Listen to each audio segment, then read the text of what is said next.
दिल्ली के मुख्यमंत्री अरविंद केजरीवाल बड़ा धमाका कर दिया है उन्होंने और कहा है कि मैं अगले 2 दिनों में इस्तीफा दे दूंगा।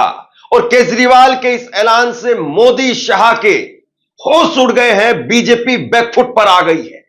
केजरीवाल ने कहा कि मैं अगले 2 दिनों के अंदर इस्तीफा दे करके दिल्ली के लोगों के बीच में, जनता की अदालत के बीच में जाऊंगा और जनता तय करेगी। और जब तक जनता मुझे निर्दोष साबित नहीं कर देती है, जनता जब तक मुझे दोबारा दिल्ली की कुर्सी पर बैठने का आदेश नहीं देगी, तब तक मैं दिल्ली की कुर्सी पर नहीं बैठूंगा। इसके साथ साथ केजरीवाल ने कहा कि चुनाव नवंबर में महाराष्ट्र के साथ होने चाहिए। यानी अब यह तकरीबन तकरीबन तय दिख रहा है कि अरविंद केजरीवाल इस्तीफा देंगे। इस्तीफा देकर के किसी को कार्यवाहक मुख्यमंत्री के तौर पर दिल्ली की कुर्सी पर बैठाएंगे और उसमें संभवतः हो सकता है कि आतिशी का नाम हो। लेकिन अरविंद केजरीवाल अब जनता की बीच में जा रहे हैं इस्तीफा देकर के। कोर्ट ने हमें बेल दे दी, अभी बेल तक ही दे सकता था। अब ये केस चलेगा। मैंने वकीलों से पूछा, मैंने कहा मेरा दिल कहता है कि जब तक ये मैं कोर्ट से बरी होके ना आ जाऊं तब तक मैं सीएम की कुर्सी पे नहीं बैठूंगा। उन्होंने कहा जी ये 10 साल चलेगा केस, कोई कह रहा है 15 साल चलेगा केस, कोई कह रहा है 20 साल चलेगा केस। तो केस ये अभी लंबा चलेगा। आज कोर्ट जितना कर सकता था, कोर्ट ने हमारे पक्ष में निर्णय लिया है, हमें बेल दे दी। उन्होंने ऐसे कानून में जिसमें बेल मिलनी नामुमकिन होती है, उन्होंने बेल दे दी। आज मैं आपकी अदालत में आया हूं, जनता की अदालत में आया हूं, आपसे पूछने के लिए आया हूं, क्या आप केजरीवाल को ईमानदार मानते हो कि गुनहगार मानते हो?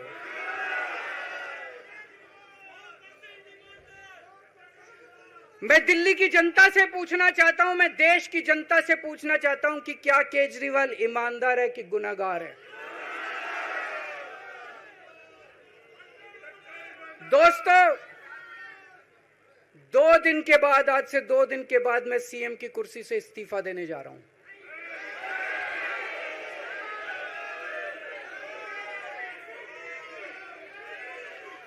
और मैं तब तक सीएम की कुर्सी पे नहीं बैठूंगा जब तक जनता अपना फैसला ना सुना दे।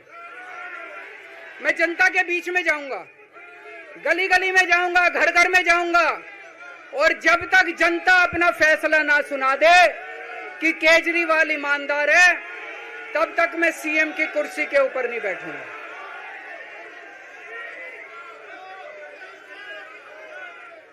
केजरीवाल ने कहा कि मैं चाहता हूं कि नवंबर में ही चुनाव हो जाए, नवंबर के अंदर चुनाव हो जाए, और अगर आपको लगता है कि मैं ईमानदार हूं तो बड़ी संख्या में मुझे वोट दें। मैं अब चुने जाने के बाद में ही मुख्यमंत्री की कुर्सी पर बैठूंगा। चुनाव फरवरी में होने हैं। मेरी मांग है कि नवंबर में महाराष्ट्र चुनाव के साथ में ही दिल्ली में चुनाव करवाए जाएं। चुनाव होने तक पार्टी में कोई और मुख्यमंत्री रहेगा।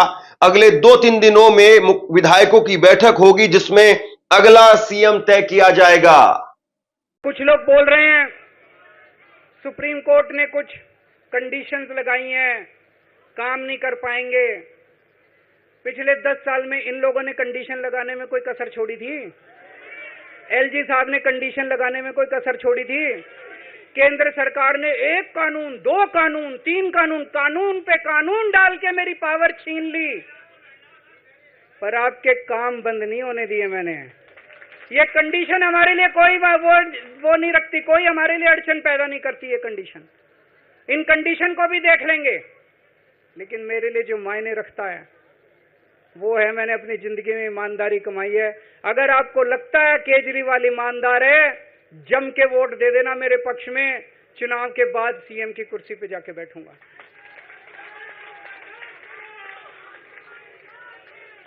फरवरी में चुनाव है। आज इस मंच से मैं मांग करता हूं कि ये चुनाव नवंबर में कराए जाएं, महाराष्ट्र के साथ कराए जाएं, तुरंत कराए जाएं चुनाव। और जब तक आपका फैसला नहीं आएगा तब तक मैं जिम्मेदारी नहीं संभालूंगा। और मैं जब तक चुनाव नहीं होते, मैंने जैसे बताया 2 दिन के बाद मैं अपना इस्तीफा दूंगा। जब तक चुनाव नहीं होते तब तक मेरी जगह आम आदमी पार्टी से कोई और मुख्यमंत्री बनेगा।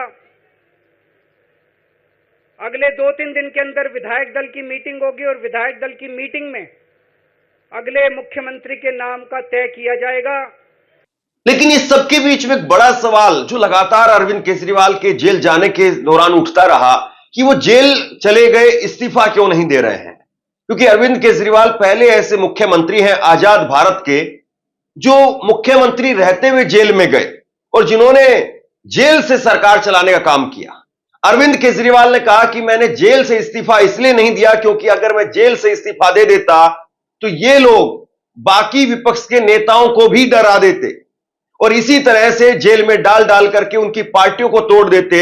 और मैं विपक्ष के तमाम नेताओं से कहना चाहता हूं कि आपको अगर ये जेल में डालते हैं तो आप जेल चले जाइए, लेकिन इस्तीफा मत दीजिए, जेल से ही सरकार चलाइए, हमने ये करके दिखा दिया है।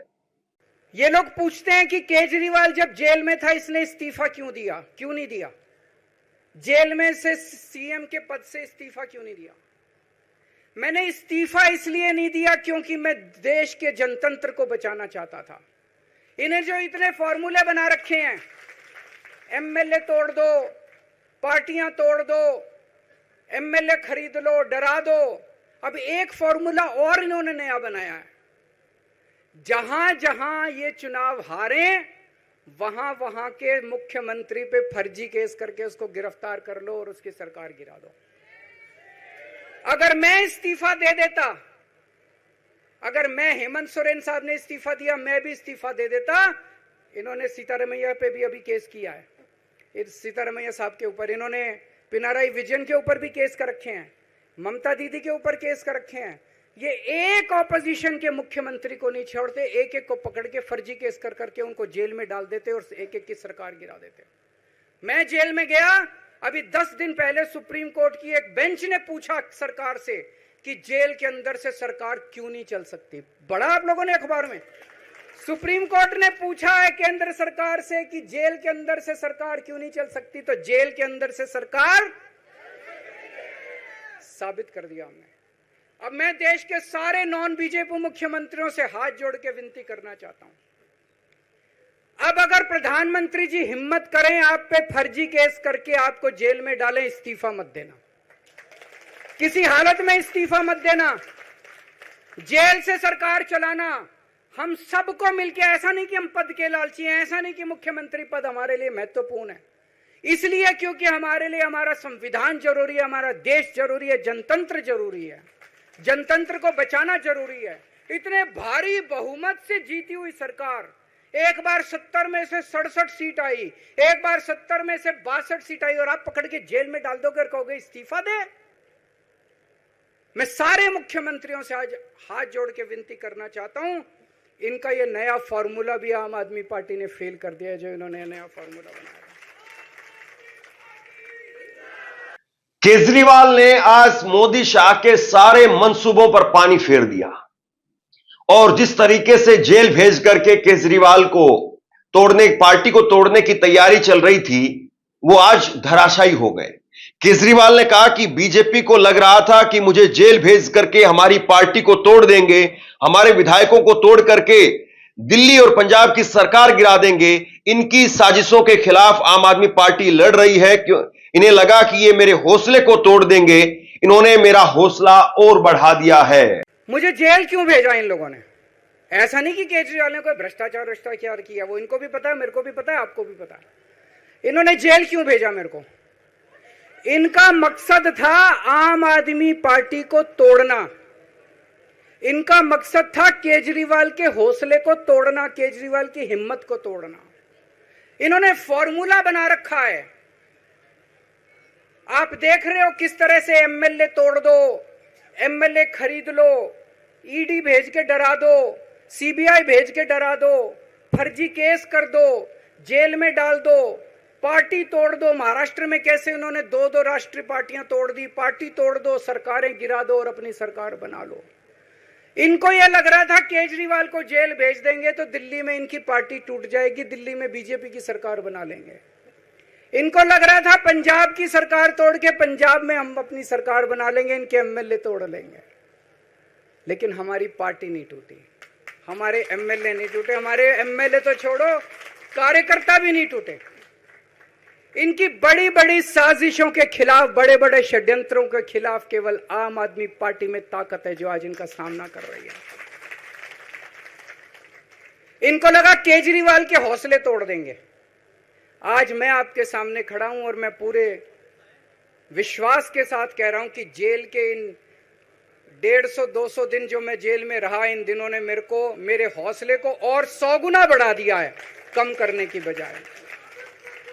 तो कुल मिलाकर के बातें अब बिल्कुल क्लियर हो गई है और अब केजरीवाल इस्तीफा देने जा रहे हैं। नवंबर में केजरीवाल चुनाव चाहते हैं। अब चुनाव आयोग वो चुनाव के लिए तैयार होगा या नहीं होगा, ये अपने आप में एक देखने वाली बात है। लेकिन अरविंद केजरीवाल तब तक कार्यवाहक मुख्यमंत्री के तौर पर किसी न किसी को दिल्ली की कुर्सी पर जरूर बैठाएंगे ताकि दिल्ली के अंदर राष्ट्रपति शासन लगाने की नौबत ना आए। लेकिन बीजेपी लगातार कहती रही। मनोज तिवारी ने कल भी एक वीडियो जारी किया था। मनोज तिवारी ने कहा था कि जिन पर आरोप लगे हैं वो दिल्ली की कुर्सी पर चिपके हुए हैं। अब बीजेपी क्या जवाब देगी? केजरीवाल को लेकर के आम आदमी पार्टी पर जिस तरीके से मनोज तिवारी कल बरस रहे थे, आज मनोज तिवारी क्या कहेंगे? केजरीवाल ने एक झटके के अंदर पूरी बीजेपी को बेरोजगार कर दिया है। अब उनके पास में कहने के लिए क्या बचा, जरा आप सोचिए। और 24 घंटे पहले यह बयान दिया था मनोज तिवारी ने, सुनिए। एक आरोपी बेल पर बाहर आ रहा है। वो दिल्ली का दोषी है, दिल्ली का अपराधी है, क्योंकि उनका अपराध दिल्ली के साथ हुआ है और वो दिल्ली के मुख्यमंत्री हैं। लेकिन कोर्ट कहती है कि आप मुख्यमंत्री ऑफिस नहीं जा सकते, आप मुख्यमंत्री के रूप में कोई फाइल साइन नहीं कर सकते। बेल पे जेल से बाहर आ रहे हैं। पहला आरोपी सीएम है जिसको फाइल पे साइन करने की अनुमति नहीं है, मुख्यमंत्री कार्यालय जाने की अनुमति नहीं है, तो फिर काहे मुख्यमंत्री पद से चिपके हुए हो? दिल्ली के प्रति अगर जरा भी दर्द है तो इस्तीफा दे दो, किसी और को बिठा दो उस पे भाई। कोर्ट कहती है कि सीबीआई की गिरफ्तारी बिल्कुल कानूनी सही है और बेल भी जो मिलेगी वो 10 लाख रुपया के निजी मुचलके पे, 10 लाख रुपया के, थोड़े मोड़े नहीं। कितने बड़े अपराधी हैं, कितने बड़े आरोपी हैं। जब जब जरूरत पड़ेगी परीक्षण के लिए उपस्थित होना पड़ेगा। दिल्ली के लिए अगर थोड़ा भी दर्द होता तो व्यक्ति अपने पद से इस्तीफा देता, किसी को बिठाता, दिल्ली कम से कम चलती। आज दिल्ली की हालत क्या है? सड़कें टूटी हैं, पानी गंदा है, टैंकर माफिया फल फूल रहे हैं, बिजली पानी के बड़े बड़े बिल आ रहे हैं, सब परेशान हैं। अरविंद केजरीवाल जी, अगर नैतिकता है तो अपने पद से इस्तीफा दो, अपने ये राजमहल का मोह त्यागो। कुर्सी से चिपके रहकर आप जब काम ही नहीं कर सकते, साइन ही नहीं कर सकते, तो क्यों हो पद पे? ये दिल्ली की जनता जानना चाहती है कि आखिर दिल्ली को और कितने दर्द दोगे। आम आदमी पार्टी पर बीजेपी लगातार आरोप लगाती रही, लेकिन केजरीवाल ने आज कहा कि मैं इनकम टैक्स का कमिश्नर था और इनकम टैक्स कमिश्नर की नौकरी छोड़ करके झुग्गियों में रहा। मेरे अंदर देश सेवा का जुनून था, ना पद का लालच था, ना दौलत का लालच था, मेरे अंदर देश सेवा का जुनून है। मैंने अपने जीवन में कुछ नहीं कमाया, मेरा बैंक अकाउंट खाली है, हमारी पार्टी का बैंक अकाउंट खाली है। मैंने जिंदगी में कुछ नहीं कमाया, अपनी इज्जत और अपनी ईमानदारी के सिवा मेरे पास कुछ नहीं आया। इनकम टैक्स में कमिश्नर की नौकरी करता था, 2000 में नौकरी छोड़ के सन 2000 से 2010 तक 10 साल मैंने दिल्ली की झुग्गियों के अंदर बिताए हैं। कुछ महीने दिल्ली की झुग्गियों में जाके रहा मैं, झुग्गी के अंदर, नंद नगरी, सुंदर नगरी की झुग्गियों के अंदर मैंने गली गली में खाक छानी है कि गरीब आदमी रहता कैसे, उसके घर का गुजारा कैसे चलता है। अगर पैसे कमाने हो तो इनकम टैक्स कमिश्नर की नौकरी बुरी नहीं थी। और जब मैंने नौकरी छोड़ी थी तब कोई पार्टी नहीं थी, कुछ नहीं थी। ऐसा नहीं था कि उस टाइम ये था मुख्यमंत्री बनने चला था या कोई पार्टी, कुछ नहीं था, कोई भविष्य नहीं था, केवल देश के लिए जुनून था कि देश के लिए कुछ करना है। देश के लिए कुछ करने आए। 49 दिन की सरकार के बाद इस्तीफा दिया था, अपने उसूलों के लिए इस्तीफा दिया था। किसी ने इस्तीफा मांगा नहीं था, अपने आप इस्तीफा दिया था। आज के तारीख में, आज के जमाने में कोई अपनी चपरासी की नौकरी नहीं छोड़ता। मैंने मुख्यमंत्री की कुर्सी छोड़ी थी, अपने आप छोड़ी थी। ना पद का लालच है, ना दौलत का लालच है, केवल देश के लिए कुछ करने का जुनून है। देश के लिए कुछ करने के लिए आए हैं।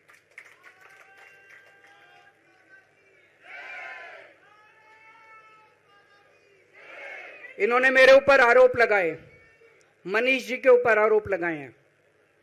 इस देश का जो सबसे कठोर कानून है, ईडी का कानून, पीएमएलए, जिसमें बेल भी नहीं मिलती, बेल मिलनी भी मुश्किल है, उसके अंदर हमारे ऊपर तरह तरह के इन लोगों ने आरोप लगाए हैं। कोर्ट से हमको बेल मिल गई, उसके बावजूद आज की तारीख में, आज जो स्थिति है, इससे फालतू कोर्ट और कुछ नहीं कर सकता था जितना कोर्ट ने कर दिया हमारे पक्ष में। हम कोर्ट के बहुत शुक्रगुजार हैं। कुल मिलाकर के अरविंद केजरीवाल ने बीजेपी को हाशिए पर धकेल दिया है और अब बीजेपी क्या जवाब देगी ये देखने वाली बात है। लेकिन केजरीवाल ने ऐसा तीर मारा है जो बीजेपी के आर पार चला गया है। बहरहाल आप लोग बताइए कि केजरीवाल का यह दांव कितना कामयाब होगा, केजरीवाल के इस ऐलान से आम आदमी पार्टी को कितना फायदा पहुंचेगा और बीजेपी इस पर क्या रिएक्शन देगी। नीचे कमेंट बॉक्स में अपनी राय लिख करके जरूर बताइए। इस वीडियो को शेयर कीजिए और इसी तरह की तमाम खबरों के लिए ऑनलाइन न्यूज इंडिया को सब्सक्राइब कीजिए। आपका बहुत बहुत धन्यवाद।